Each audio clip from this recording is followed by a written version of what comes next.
pasamos a los de presión.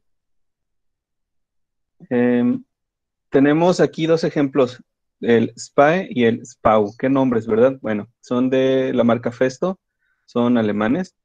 El primero es un sensor de vacío, jóvenes. ¿Ah? El margen de medición va desde -1 hasta 10 bar.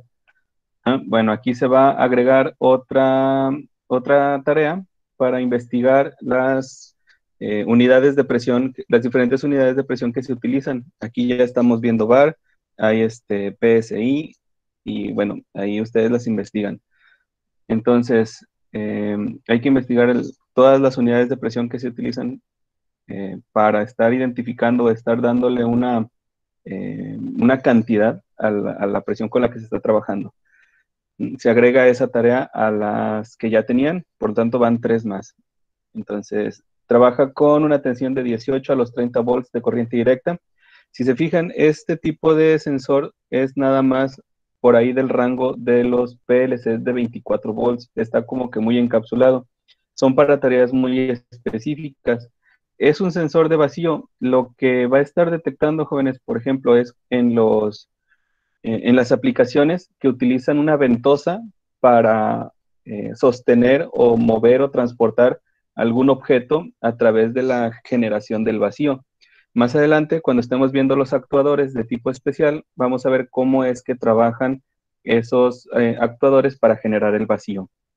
Entonces, este sensor lo que va a estar detectando es que el vacío que se está generando en la ventosa es como una especie de chupón plástico que al efecto de estar pasando aire comprimido con cierta conducción por entre la ventosa, el objeto, se genera un vacío. Entonces, ese sensor va a tener un conducto bueno, de manguera, como si fuera aire comprimido, y va a estar detectando el vacío que se está generando, porque ese vacío, más adelante cuando lo explique, va a tratar de quitarle el aire, en teoría, a la manguera del sensor, y eso es lo que va a estar detectando el sensor. ¿Qué tanta fuerza tiene el vacío que se está generando adentro de la ventosa o del chuponcito que está tratando de agarrar la pieza?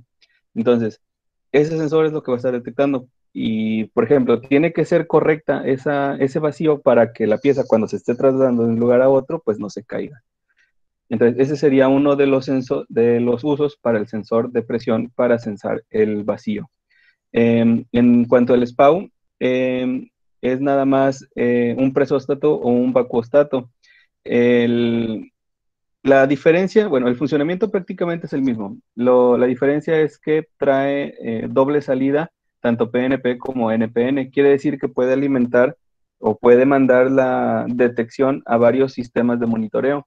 Entonces, es lo que facilita estas aplicaciones, porque en el anterior nada más se comunica con un solo controlador, con un solo PLC, con una sola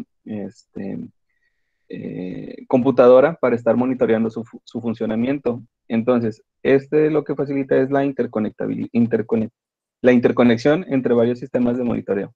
La diferencia que se puede observar, jóvenes, es que el de arriba es sencillo, nada más es una pieza de plástico con componentes internos que van a estar detectando la presión o el vacío. En cambio, este tiene una pantalla digital. Aquí se puede estar generando un monitoreo directamente en la máquina. El operario puede estar identificando cuál es el sensado que está realizando ese dispositivo. Inclusive pueden modificar la sensibilidad, la cantidad de presión que va a estar detectando, la cantidad de vacío que va a estar detectando. Entonces, el sensor, cuando detecta cantidad de presión, se llama presóstato. Cuando está trabajando para detectar la cantidad de vacío, se llama vacuostato. Entonces, por ahí ya tienen una palabra nueva para que la vayan por ahí apuntando. Entonces, bueno, ya aquí se agregan dos sensores más, el SPAE y el SPAU. La única diferencia que es que este sensor puede trabajar libre de un PLC para estar detectando, para estar entregando la cantidad de presión o de vacío que está detectando, porque tiene esa interacción por medio de la pantalla digital y los controles al frente del sensor. El otro no, el otro necesita forzosamente un sistema de control al cual estarle enviando esa señal para ser monitoreada. ¿Alguna pregunta hasta aquí, jóvenes? ¿Todo bien? Sí, profe, todo bien. Perfecto, gracias. Entonces pasamos con los mecánicos. Vamos a ver el interruptor básico. El interruptor básico prácticamente es cualquier botón, ajá, cualquier eh, palanca, bueno, no palanca, sino dispositivo de detección por medio de contacto físico. Los más Creo que comunes, el switch de 2 pasos, ¿no? puede ser de 2 pasos, ajá, o de un solo paso, ajá, dependiendo de las características del interruptor. Estos los encuentran prácticamente en cualquier lugar donde se esté detectando algún cambio, algún movimiento, alguna apertura de una puerta, por ejemplo. Entonces, la parte importante, o una de las partes importantes, es que tienen inmunidad frente a los EMC y a los EMI. ¿Alguien sabe qué es eso? ¿Que me puede ayudar?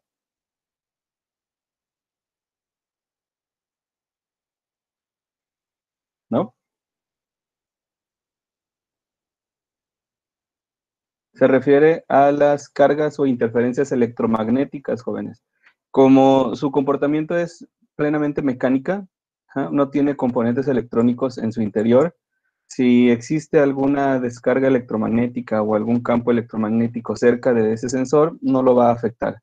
A diferencia de los anteriores que estuvimos viendo, que como tienen componentes de electrónica en su interior, ocurre alguna de estas anomalías de interferencia o campos electromagnéticos a su alrededor, pues los van a dañar.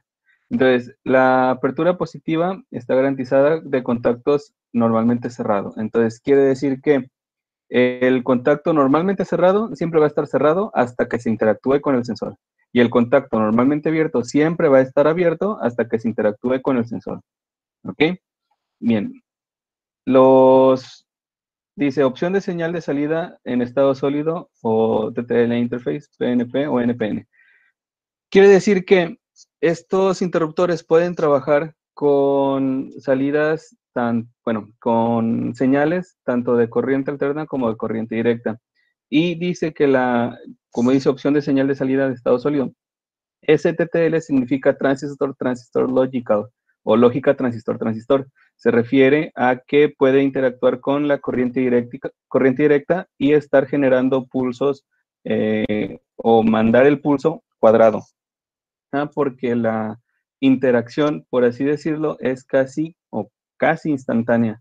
Recuerden que tiene un proceso recuerden que las características que estábamos viendo en la presentación anterior, que este cambio o esta conmutación es más lenta que los que trabajan con componentes electrónicos. ¿Sí? Bien, entonces pueden observar que son interruptores, básicamente son botones. Los pueden encontrar en infinidad de lugares. Por ejemplo, cuando van a las maquinitas que presionan los botones de maquinita, si se fijan, y aquí ya no hay ningún interruptor, lo que traen adentro es ese famoso botón, no sé si lo pueden observar. No, no lo ven, ¿verdad? En mi cámara, a ver, dejen quitar la presentación. Ok, ok, ya veo mi cámara. Son estos jóvenes, por ejemplo. Al revés. Entonces, presionan aquí esta es la detección, o aquí se generaría la activación del sensor. Entonces, internamente está conmutando, está cambiando las salidas.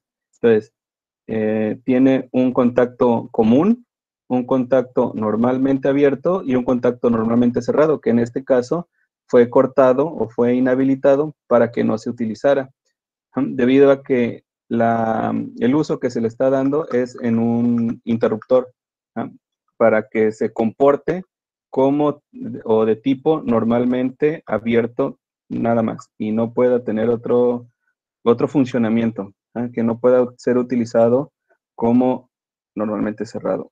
Eso inhabilitan al quitarle esa, ¿cómo se llama? Ese contacto de manera física, manipularlo. ¿Ah? Entonces, cuando ustedes lo colocan en el soporte, al momento de presionar, lo que hacen es, si se ve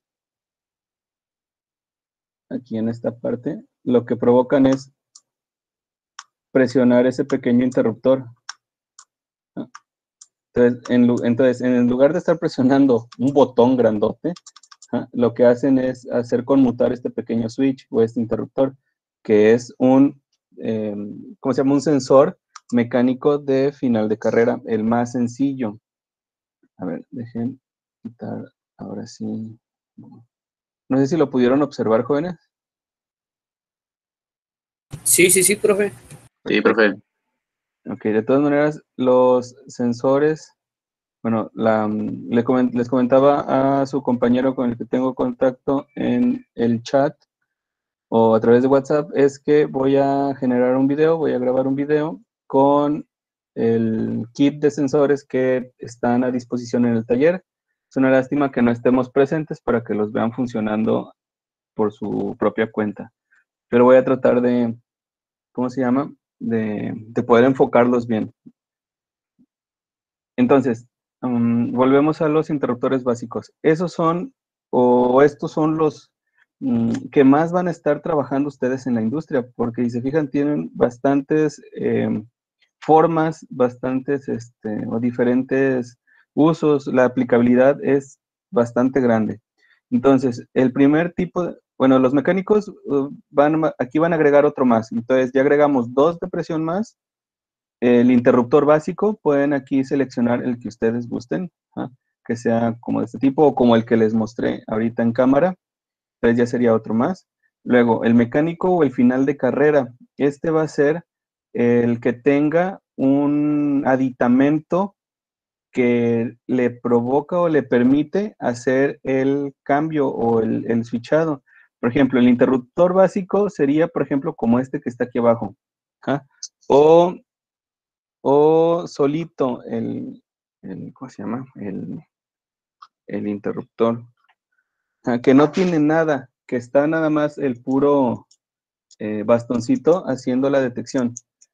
Bueno, eso ¿se acuerdan cuando veíamos las características que eran ruidosos o que generan mucho ruido? Bueno, alcanzan a escuchar los clics. Entonces, imagínense escuchando eso continuamente, pues sí da estrés o da lata.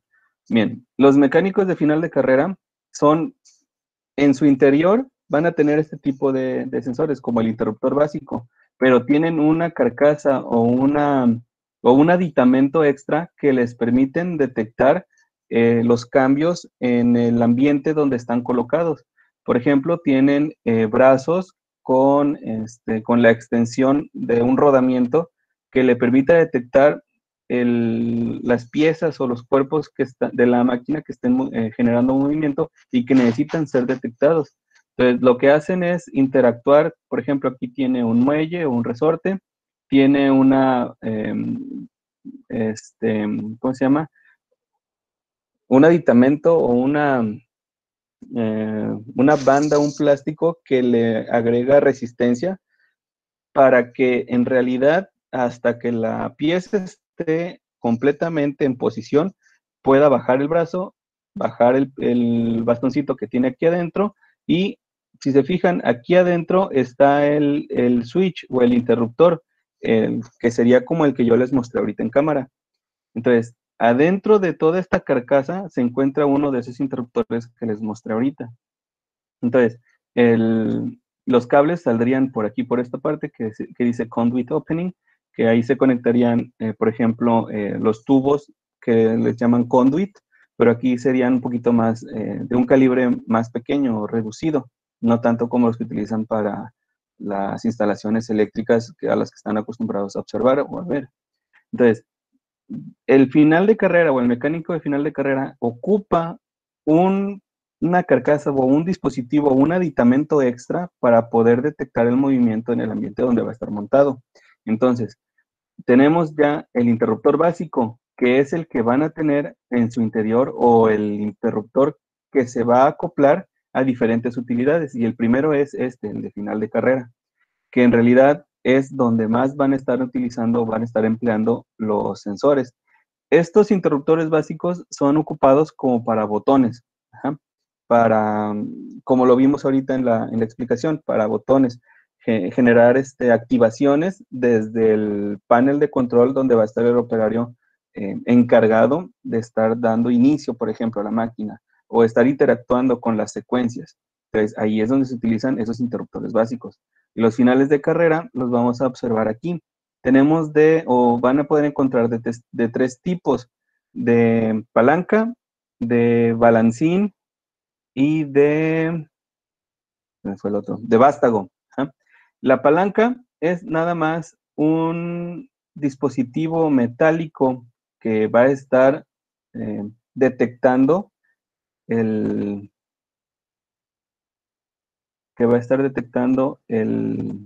el movimiento de una pieza o de un cuerpo de la máquina para estar, o que va a estar pasando por ahí. Entonces, con un movimiento de palanca o con una funcionalidad de palanca, va a incrementar la fuerza para poder presionar ese pequeño botoncito que vieron en la explicación o en el sensor que les acabo de mostrar. Entonces, esa es la estructura de un sensor de final de carrera de tipo palanca. El de balancín, por acá está. Son los que tienen el rodamiento y que está muy, muy expuesto o muy hacia uno de los extremos. Lo que va a generar o lo que se va a usar es que tiene en su interior un convertidor rotativo lineal y que va a ser el encargado de estar generando la detección. Y el de vástago es como los que tienen como filamento o como accesorio que está hacia afuera. Lo que va a provocar o el funcionamiento de ese tipo de sensor es de que la pieza a detectar viene directamente hacia el sensor. Entonces, presiona el vástago e internamente hace la conmutación de los contactos. Ajá. El de balancín es para estar detectando movimientos de tipo lineal y transforma el movimiento rotativo del balancín y lo transforma a lineal internamente. Y el de palanca es por efecto de apalancamiento en la laminita que trae en la parte externa el sensor. Entonces, aquí son tres más. Entonces van 3, 4, 5, 6. En total fueron 16. 15 se me hacen muy poquitos. En total son 16 sensores. 2 de presión, uno del interruptor básico, que se utiliza para los botones, y 3 de tipo de final de carrera, que sería el de palanca, el de balancín y el de vástago. Con esto terminamos los sensores, jóvenes. ¿Alguna pregunta? Yo tengo una pregunta, profe. Por ejemplo, Sí. los de mecánico, por ejemplo, el momento que yo anote ahí en el tipo de sensores mecánicos, final de carrera, bueno, o sea, pongo nada más uno de todos los tipos que hay ahí, un dibujo, o sea, no necesariamente. Es que de mecánicos tenemos el interruptor básico y Ajá, el final de carrera. El ándale. interruptor básico es el que se ocupa para los botones. Ujú. Ajá. Ok, no va a detectar movimientos de la máquina, va a detectar el movimiento que le va a generar o va a conmutar por efecto del operario, porque vas a ir a presionar el botón. Ajá. Internamente, el botón tiene un interruptor mecánico o un sensor mecánico, que sería como el dispositivo que les mostré anteriormente de color gris. Entonces, ese es el interruptor básico que se ocupa para los botones. El de final de carrera es el que va a estar detectando los movimientos en la máquina y que son de tipo palanca, balancín y vástago. Sí, está bien, profe, gracias. Sí, gracias. ¿Alguna otra pregunta más? Profe, en las tareas que nos ha dicho, que de repente en la exposición nos dice investiguen esto, investiguen el otro, ¿van en algún documento especial o dónde Sí. los agregamos? Ahorita nada más vayan investigándolo. Yo se los voy a pedir más adelante. Pero Ok. ya vayan teniéndolo listo porque de un día para otro se los puedo pedir. Por eso les estoy Ok, dando tiempo. ok, Vale, gracias. sale. Entonces, si no hay alguna otra cuestión con los sensores mecánicos, vamos a pasar a los actuadores. Ahora sí, jóvenes, ya terminamos lo que son los tipos de sensores y vamos a pasar a los actuadores. En actuadores vamos a tener de dos tipos, lineales o rotatorios, o rotativos, como lo quieran llamar. Entonces, el lineal va a estar trabajando con base en el funcionamiento en un eje, ¿ah? Dependiendo de dónde estén ubicados, y el rotativo va a estar girando o un movimiento de giro o de grado de giro sobre un eje. ¿Ah? ¿Se pueden combinar? Sí, y eso lo vamos a ver más adelante. Cualquiera de esos dos tipos, lineal o rotatorio, puede ser de conexión o de operabilidad neumática, eléctrica o hidráulica, ¿vale? Entonces, en los neumáticos podemos observar que está el cilindro o el pistón neumático en la parte de arriba. En el eléctrico, tengo aquí en ejemplo un contactor que ¿cómo se llama? Se le puede llamar actuador porque genera la activación de otros dispositivos, como por ejemplo el motor eléctrico que tenemos aquí. Y en la parte de los hidráulicos les presento un motor hidráulico en la parte de arriba y otro motor hidráulico en la parte de abajo. Se pueden ver las conexiones donde se van a instalar las mangueras para que pase el fluido a presión. ¿Vale? Entonces, en actuadores podemos tener de dos tipos, lineal y rotatorio. Funcionamiento neumático, eléctrico o hidráulico, ¿vale? Entonces, primeramente vamos a hablar de los actuadores neumáticos. Características importantes a considerar en estos actuadores neumáticos. Su potencia, si bien no son tan potentes, por así decirlo, contra los hidráulicos, tienen mayor potencia o mayor fuerza que el movimiento o la fuerza que puede generar un ser humano, ¿vale? La controlabilidad es mayor, mucho mayor que para los hidráulicos, ¿vale? En peso y volumen, su peso es menor y ocupan un volumen mucho menor que los hidráulicos, jóvenes. Entonces, aquí también se refiere al volumen de trabajo o al volumen del fluido que van a estar empleando. Entonces, aquí van a ocupar ¿cómo se llama? Un gas o un fluido a presión, que en este caso va a ser el aire, por ejemplo, comprimido, o un tipo de gas.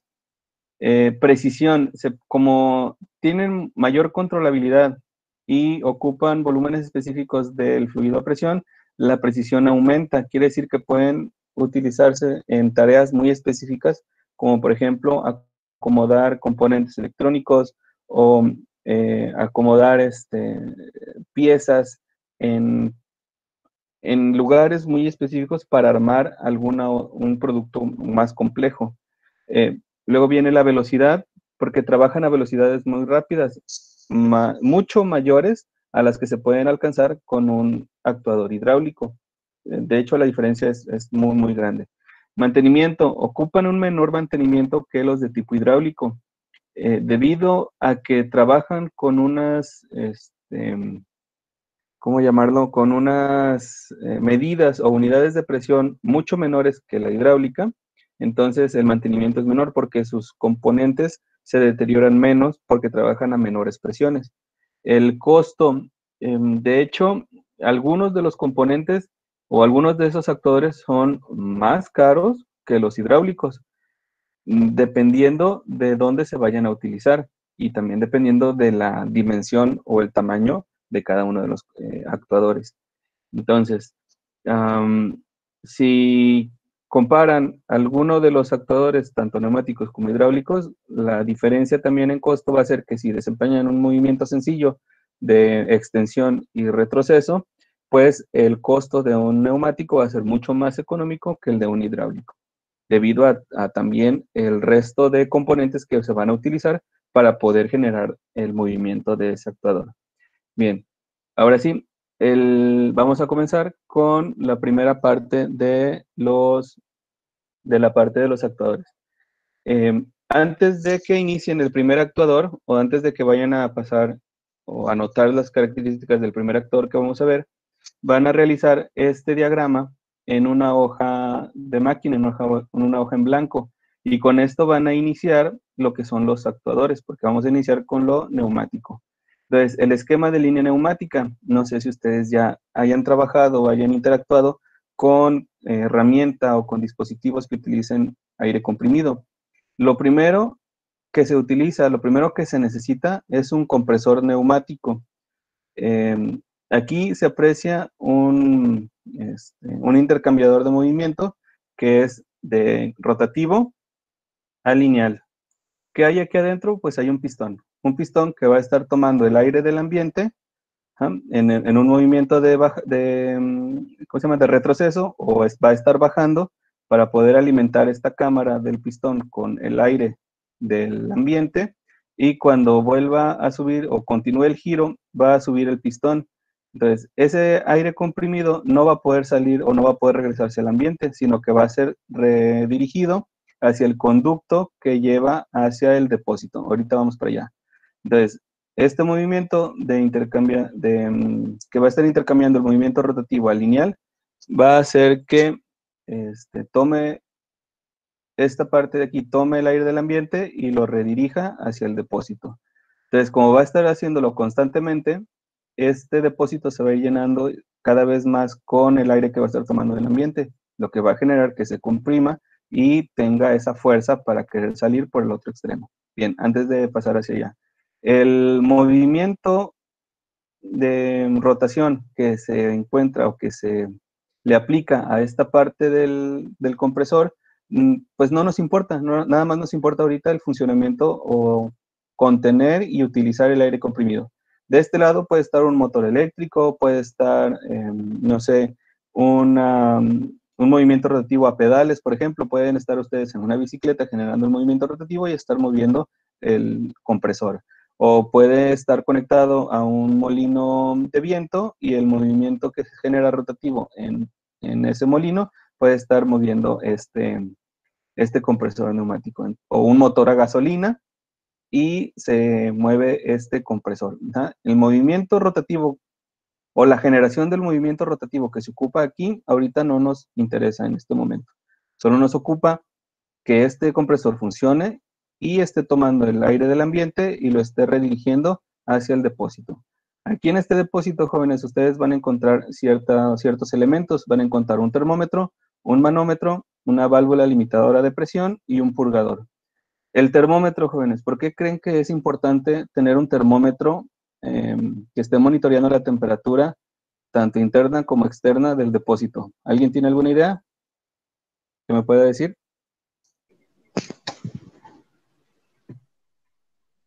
Quizá para que no se... Por la expansión que puede tener, ¿no? A ver, creo que su compañera habló primero. Ah, sí, yo creo que es para que no se... Hay un sobrecalentamiento, ¿no? De la máquina que está ahí trabajando. ¿Pero por qué?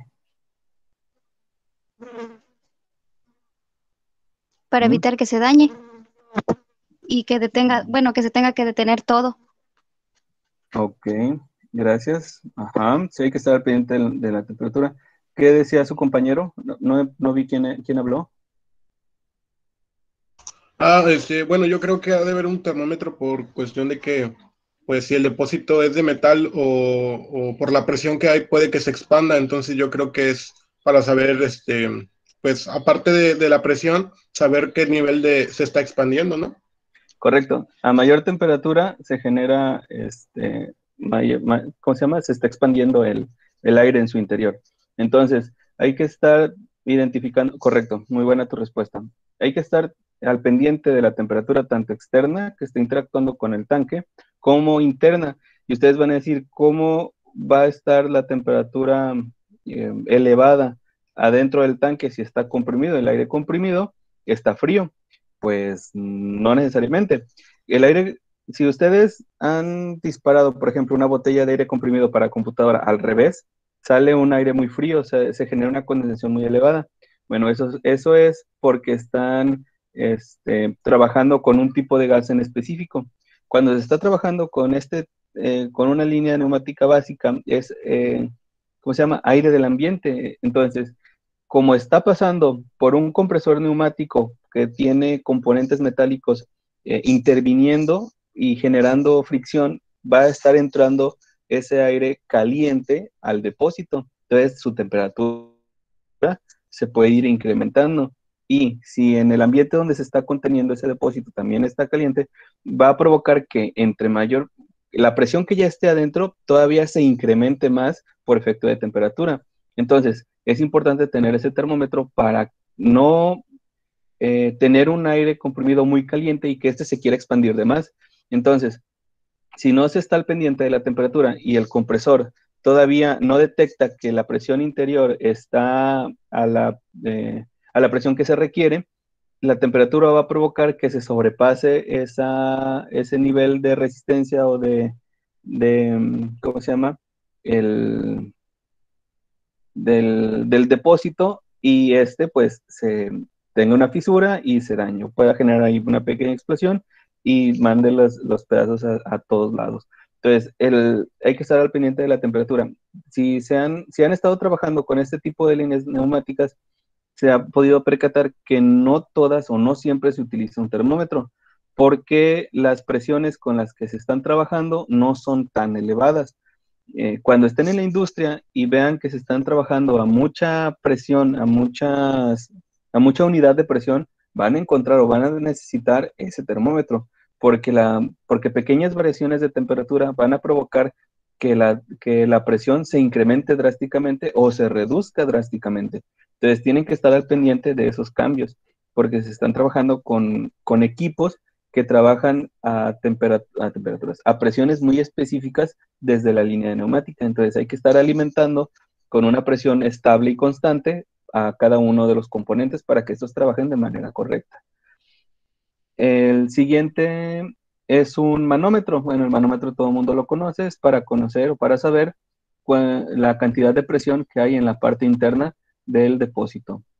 La válvula limitadora de presión es una válvula de seguridad que internamente tiene un presóstato, ahí ya vamos a empezar a utilizar los sensores, también el manómetro, y que está detectando que la presión interna del depósito no llegue o no alcance el límite que soporta la estructura del depósito. Entonces, si se está acercando a ese límite, esta válvula está calibrada y calculada muy bien para que cuando se esté alcanzando cierto porcentaje, libere presión y se mantenga en condiciones estables estructurales el depósito.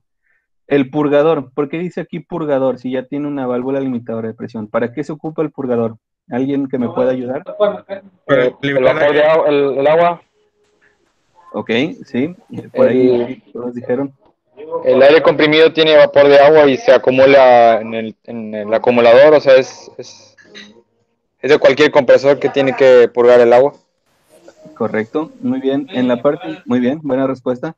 Cuando se está trabajando con esas presiones y también con temperaturas, se genera una condensación en la parte de adentro del depósito. Entonces, esa condensación es nociva para la estructura interna del depósito porque la mayoría de los depósitos son metálicos y esa condensación va a provocar que se genere corrosión y la estructura, ¿cómo se llama? Y ¿cómo se llama? La resistencia o la fuerza de ese material pues disminuya y se deteriore y empiece como a picarse, por ahí dicen en la lámina o en el metal.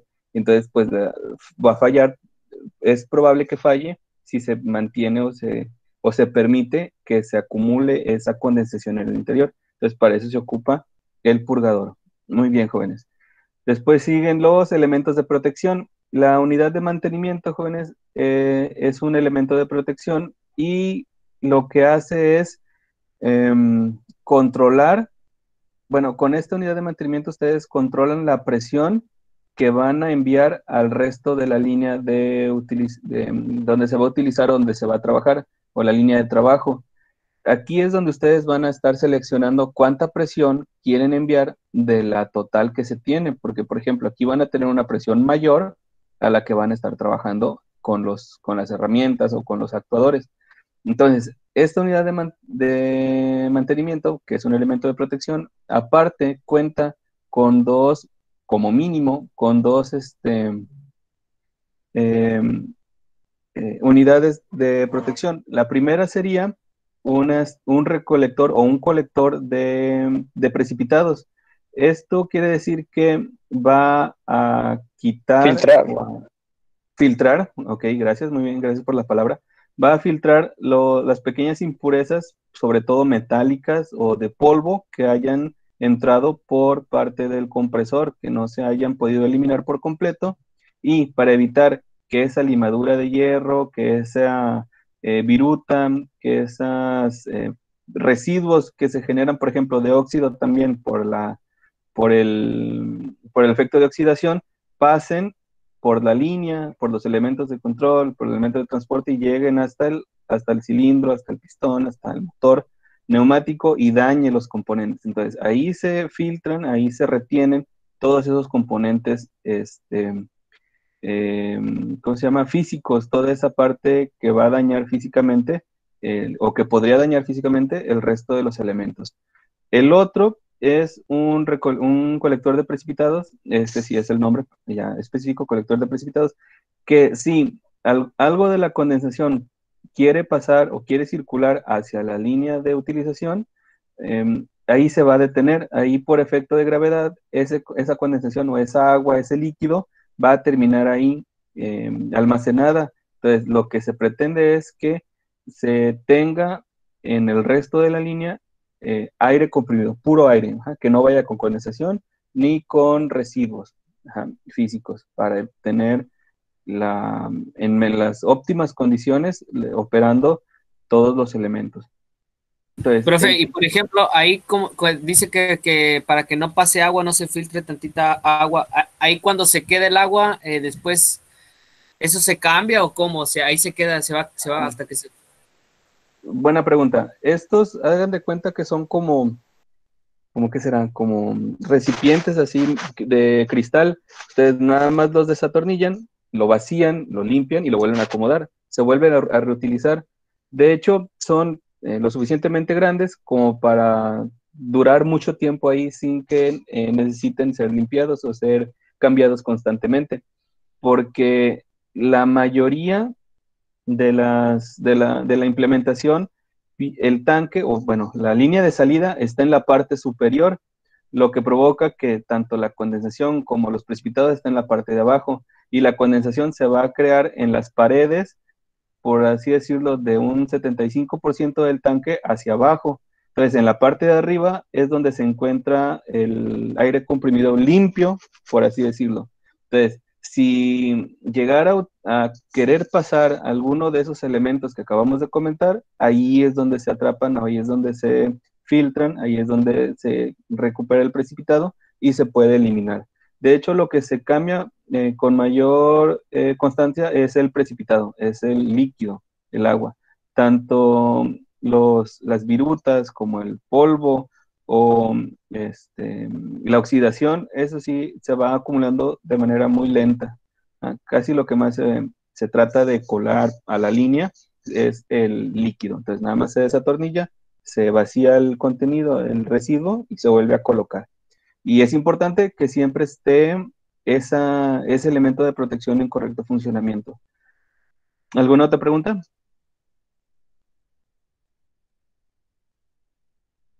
Ok, gracias. El primero que mencionó también era colector de precipitados. No, es un filtro. El colector de El precipitados de es nada las... más para el fluido, para el agua. El otro es Ah, un filtro ajá, de impurezas. Hablábamos que podría ser ajá. viruta metálica, elementos de polvo, por ejemplo, ya les quería mostrar con la mano, que hayan tratado de ingresar o que hayan ingresado el polvo o alguna impureza desde el compresor hacia el tanque y que anden por aquí volando y que quieran pasar al momento de querer utilizarse. Ahí se Sí, detienen, ahí se filtran. La palabra correcta es la que me dijo su compañero, el filtrado. gracias. Sí, de nada. ¿Alguna otra cuestión? Bien, vamos con los elementos de control. Aquí los elementos de control, jóvenes, dice aquí válvula. No es la válvula con la que van a alimentar la línea. Esa se encuentra en la unidad de mantenimiento. Esta válvula es la que ustedes van a activar o desactivar para mandar el aire comprimido en las cantidades que ustedes ya seleccionaron en esta área, ¿ok? Estas van a ser, por ejemplo, las palancas que se utilizan, por ejemplo, para la hidráulica, para controlar los pistones de una máquina. ¿Ah? Entonces, estos elementos de control son los que ustedes van a estar activando y desactivando de manera remota desde el PLC, por ejemplo, las electroválvulas, ¿ok? Por ejemplo, pueden tener electroválvulas neumáticas físicas que ustedes tienen que ir a presionar el botoncito para interactuar, para accionar la válvula y dejar pasar el aire. O pueden tener electroválvulas completamente mecánicas, pero que sean desde sensores, por ejemplo. Puede haber sensores neumáticos, que viene el sensor, viene la pieza a detectar, activa la palanca del sensor, pero en lugar de estar mandando pulsos eléctricos, manda aire a presión. Entonces también puede haber válvulas neumáticas como sensores. Entonces, ese elemento de control es el que va a direccionar o a permitir el direccionamiento del aire comprimido para que sea empleado. ¿Ok? Entonces, esos son los elementos de control, los que se van a encargar de dirigir o redirigir el aire a presión a través de los elementos de transporte o la tubería, hacia los actuadores, hacia los, ¿cómo se llama? Puede ser el cilindro, puede ser un motor, puede ser una otra electroválvula. Ajá. Entonces, donde se vaya a ocupar este aire comprimido, estos elementos son los que van a estar enviándoles el aire, por así decirlo. Los elementos de transporte puede ser manguera flexible, tubería, rígida. Entonces, el componente que ustedes estén empleando para llevar ese aire comprimido hasta los elementos de trabajo. Aquí el elemento de trabajo que está en el ejemplo es un cilindro neumático o un pistón neumático. Aquí en esta materia no vamos a llamarlos tanto pistones, vamos a llamarlos cilindros. Ajá. Los pistones los vamos a dejar para los encargados de generar el paso o generar la compresión del aire. Ese sí es un pistón, ¿vale? Aquí nada más, ese es un cilindro porque se puede ocupar tanto para fuerza de salida como para generar fuerza de retroceso. Entonces, es diferente el funcionamiento del pistón, por así decirlo, llamado, el que va a generar la compresión neumática.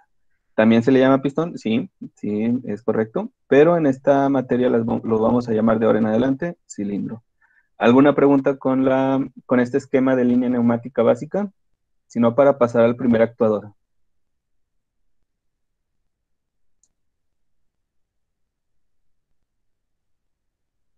Ok, continuamos.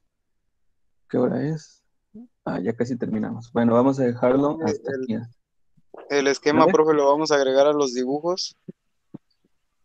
Ok, el esquema va en una hoja en blanco, o sea, así en grande, en una hoja de máquina en blanco, ahí lo van a dibujar todo. Y ese va antes de la página 1 de lo que son los actuadores.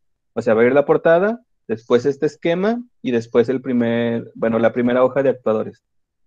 ¿Sí? ¿Se capta? Ok, gracias, profe. Sí. Perfecto, gracias. De hecho, cuando pasemos de actuadores neumáticos a hidráulicos, ahí van a dibujar otra línea, pero de hidráulica.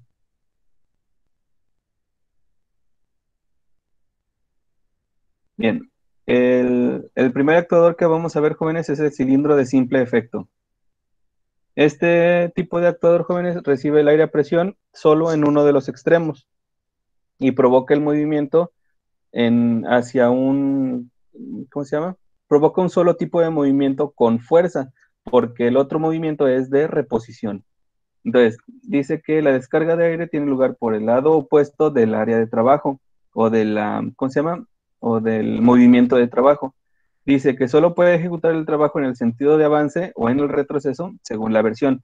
Entonces, en el ejemplo que está aquí, jóvenes, el trabajo es en sentido de avance. Quiere decir que la fuerza que se va a estar tomando del aire comprimido solo va a ser de salida. Solo vamos a tener cuando el cilindro sale. Ahí es donde ocupamos la fuerza de la presión.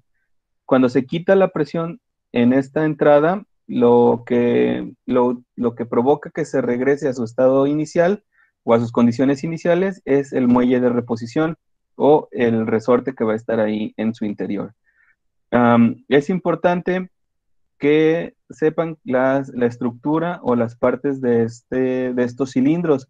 Entonces, la conexión para aire comprimido o se va a ubicar en el extremo, puede estar aquí en la culata posterior o en la culata anterior, dependiendo del tipo de funcionamiento que vaya a tener el cilindro. Profe, Ajá.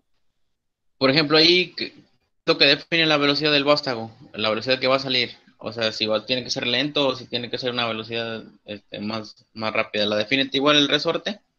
No, la define el aire La comprimido, presión del la aire. cantidad de presión que tenga en la entrada, sí. De hecho, dependiendo Bernoulli, ¿no es en principio? dependiendo del, ¿cómo se llama? De la aplicación a la que donde se vaya a implementar el dispositivo, el actuador, va a tener, ¿cómo llamarlo? Va a tener, se le llama estranguladores, de línea. Va a tener como una especie de tornillos aquí que van a interactuar con el diámetro interno de la entrada o de la conexión para el aire comprimido. De hecho, si solo pueden tener o tienen una alimentación constante, por ejemplo, de 4 bar, ustedes pueden trabajar con esos estranguladores de presión internos que trae el cilindro para disminuir la presión o mantenerla en su totalidad. Entonces, ahí para calibrar el movimiento de extensión del cilindro. De retroceso no, porque el de retroceso lo dicta la fuerza que tenga el muelle. Entonces, la única forma que podrían interactuar o en la parte de la reposición es con el orificio de escape. Aquí podrían ponerle algún restrictor de aire, porque para poder reponer el estado, si ustedes tapan este orificio, por ejemplo, y colocan aire presión de este lado, no van a poder moverlo o va a batallar mucho el aire presión para poder moverlo, porque necesita escaparse el aire que tiene el interior aquí, este cilindro. Y al momento de que ustedes quitan el aire presión, por ejemplo, cuando aquí, que se está quitando, aquí, cuando lo quitan el aire presión, tiene que entrar aire por el otro extremo para poder, ¿cómo se llama? Generar el movimiento de retroceso. Si ustedes aquí tapan ese orificio de escape, no va a poder retroceder el cilindro, no va a poder el muelle o el resorte poder regresarlo a su estado normal, porque se va a generar una especie de vacío, y el vacío, entre más avance o se avance en la reposición, el vacío va a incrementarse, entonces esa fuerza va a ser imposible de sobrellevar. Entonces, es importante que siempre tengan ¿cómo se llama? En los orificios de entrada como de escape o de reposición libres, para que el aire pueda estar trabajando y circulando en los dos extremos y poder generar tanto la salida como el retroceso del cilindro. Entonces, si ustedes quieren trabajar o modificar la velocidad con la que está trabajando el cilindro, es con estranguladores de presión, con reguladores ya directamente a las líneas de transporte, pero esos ya se ocupan en aplicaciones muy específicas. Por lo general, aquí, ahorita donde van a estar trabajando en la industria, es nada más tener el trabajo, la fuerza de la línea a presión y estar generando las activaciones o los trabajos que se requieran para transformar la materia prima en el producto terminado. Entonces, continuando con las partes del cilindro, no sé si contesté la pregunta antes de avanzar. Entonces, ¿sí esa era la inquietud? Para modificar la velocidad del movimiento. Ay, me están hablando del TEC. Bueno, lo bueno es que ya se va a acabar la clase. Bien, entonces, las partes son la culata posterior y la culata anterior, donde va ¿cómo se llama? Los extremos de los cilindros. En las conexiones para aire comprimido van a estar posiblemente, en este caso, como es de simple efecto, nada más de un extremo. Puede estar en la posterior o en la anterior, dependiendo de dónde se vaya a tener la fuerza, si en el avance o en el retroceso. El émbolo, esta es una parte muy importante del cilindro porque es el que va a tomar la fuerza del aire comprimido, del aire a presión, para mover lo que es el vástago. El vástago es la pieza que va a estar o que va a estar en contacto con lo que lo que se va a mover, lo que se va a aplastar, lo que se va a cortar, si es que le ponen un troquel, el que va a interactuar con la pieza o con el objeto a modificar. El muelle de reposición es el que va ¿cómo se llama? A restablecer el estado, al estado original, el cilindro. La camisa del cilindro es la parte externa que va a estar envolviendo y que va a estar comunicando las dos culatas. Quiere decir que es lo que va a envolver todo el cilindro. Puede ser tubular o puede ser de segmento cuadrado, o inclusive hay hexagonales y octagonales. Ay, se está acabando la pila de la laptop, permítanme, jóvenes.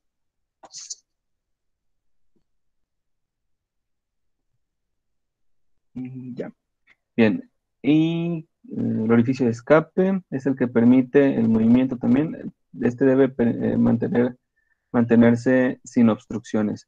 Y aquí pueden ver en la imagen animada cómo es el movimiento del cilindro. ¿Alguna pregunta antes de finalizar la sesión, jóvenes? Ya se me acabó el tiempo. No, profe, todo está bien. Perfecto. Bueno, entonces con esto finalizamos la sesión. ¿Eso viene en la marca Festo, no? ¿Qué marca comentó? Estos actuadores sí son Festo, pero Ok. es el principio de funcionamiento para todos los cilindros neumáticos. Sí. Ok. Entonces, ¿alguna otra pregunta, jóvenes? ¿Todo bien? Todo claro como el agua. Perfecto. Todo bien, Espero profe. que me vayan comprendiendo en lo que les explico. Si cualquier duda surge por ahí, me lo hacen saber, ¿eh? Trato de explicarlo lo mejor posible. Bien. Detener grabación.